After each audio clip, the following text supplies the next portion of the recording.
What's good, everybody? Time for a DL short. Just want to talk about the California fires, which are not over.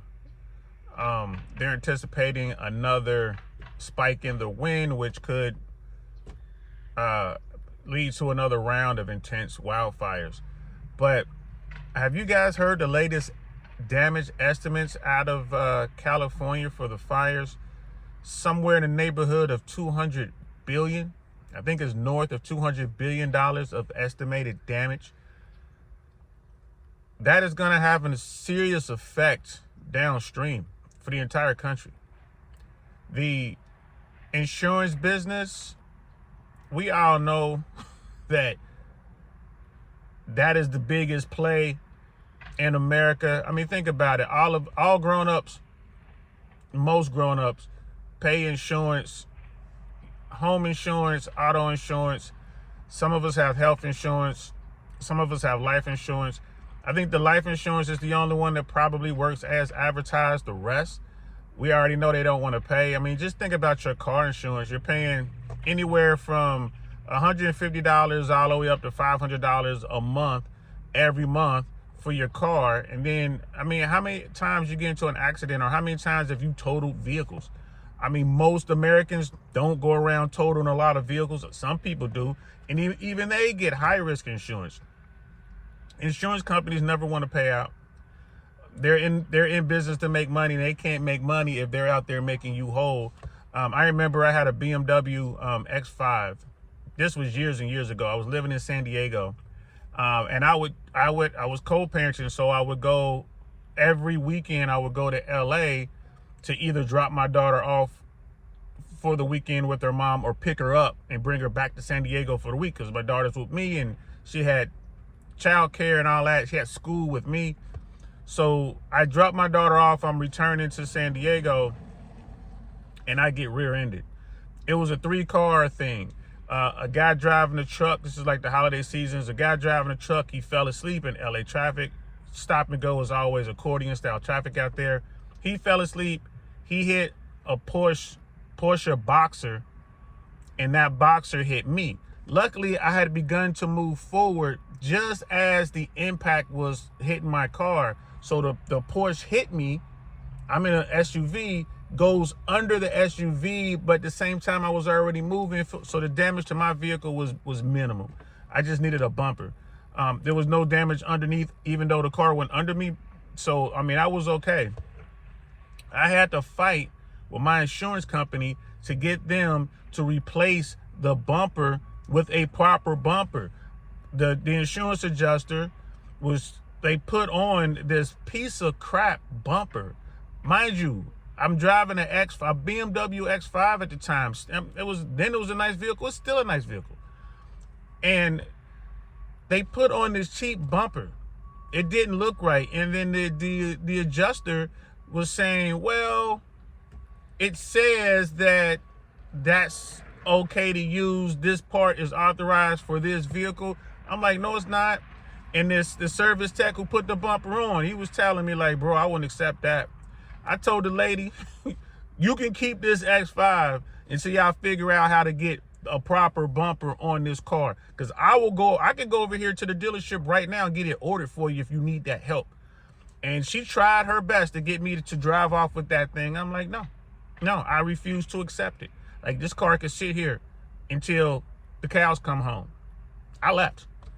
And I got a call a day later, 2 days later, okay, your car is ready. When I went to go pick up the car, it was a BMW bumper.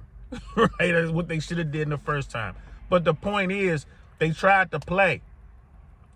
They tried to save themselves a ton of money by putting on some garbage equipment onto my vehicle, which was going to lower the value of the vehicle even more.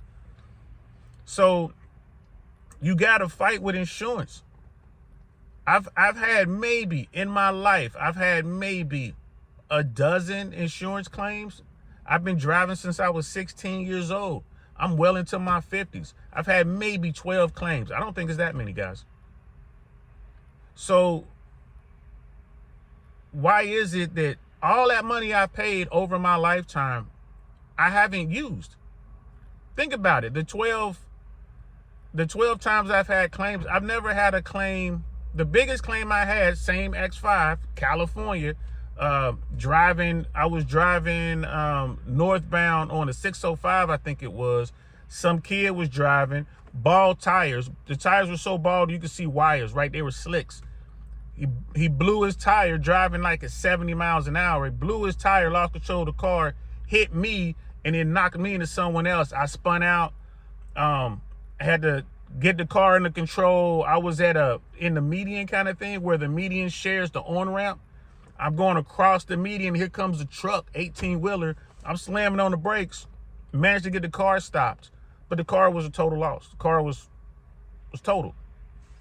That claim cost the insurance company maybe $10,000. Let's say $10,000.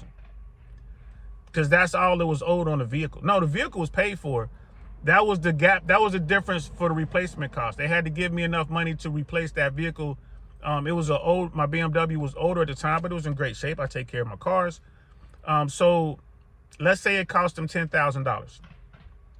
The rest of the claims, minor stuff, like a bumper here, a shattered window there. So we're just making up numbers here, but let's say that it was $10,000 on that one claim, and then the other 11 claims total might have been another $5,000, let's say.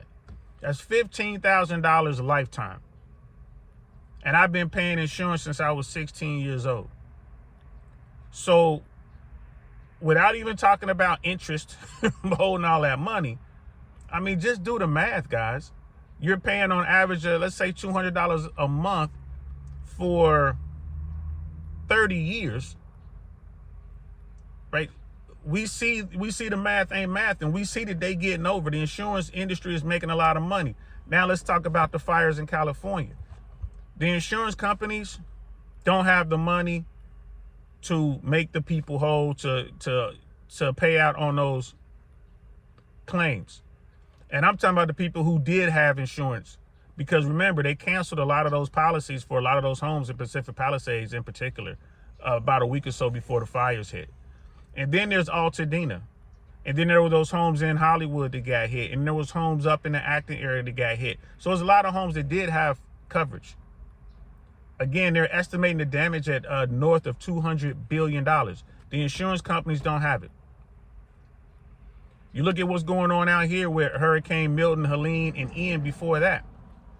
There are people in Florida who still haven't been paid out for the hurricane damage from Ian years ago. Never mind Helene and Milton. I was just driving through my neighborhood, some beautiful homes. I mean, some really beautiful homes here in Tampa, and they have tarps on their house, on the rooftop, tarps. Why are there tarps on their house? How come that hasn't been fixed? Because the insurance companies are playing games and they don't want to pay out. Just like the auto insurance people wanted to put subpar equipment on my vehicle, these home insurance companies, you know, for these home policies, they don't want to use quality equipment, or they don't want to pay at all, and they're going to fight you, and they're going to make you take them to court because they have more money, and their goal is to wait till you're desperate, and then you'll take whatever they give you. It's a scam. This might be the Black Swan event that leads to a pretty big correction in America. Keep your eye on it.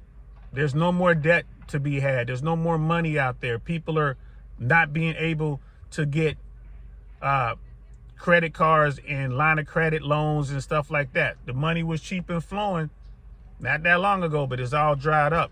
A lot of people, they use the equity in their home as their bailout mechanism, where banks are now refusing loans on equity lines. They're like shutting down people HELOCs. We go in and try to get you pull out the equity in house, banks are saying no. Why? Because people are losing their jobs. People have missed payments. It's tough out here. This might be the beginning of a serious correction here in America. What are we going to do about it? Pay attention. Keep hustling. Start saving money. You guys need to start looking at your budgets. Write everything out. Put it all out there on a spreadsheet. I don't care if you're using a computer or writing it down on a piece of paper. Look at what you're spending and figure out ways to save money. Like Ben Mala says, a dollar saved is a dollar earned. that might be the only way you can make money for the next 8 to 12 months, maybe 18 months. You're going to have to just cut back like the businesses are doing. They're cutting back just like the banks are doing. They're cutting back. And you're going to have to get out here and get creative. You're going to have to hustle. You're going to have to hustle. And trust me, everyone's going to do what you're thinking right now. You're thinking, I'll just DoorDash or Uber. Everyone's going to do that. So that money is going to go way down. Way down. So keep that in mind. There's a fire truck about to go past. I don't know if he's going to turn on his sirens. Parked next to a fire station. Who knows what they're about to go do. Hopefully they're going to save somebody's house. So, guys, I know it's tough out there. I know you guys are working 110% of capacity. I know you guys have your main job and your side hustles and all that. Buckle down. Keep doing that. Save money. Talk to your kids about this. I talk to my daughter about this all the time. Don't make stupid mistakes. Right? Here's my daughter right here. Yeah. So listen, work hard, save money, and prepare for this downturn because it's going to be rough. I'm going to talk to y'all later. I'm DL Saint. That's Mia. Peace.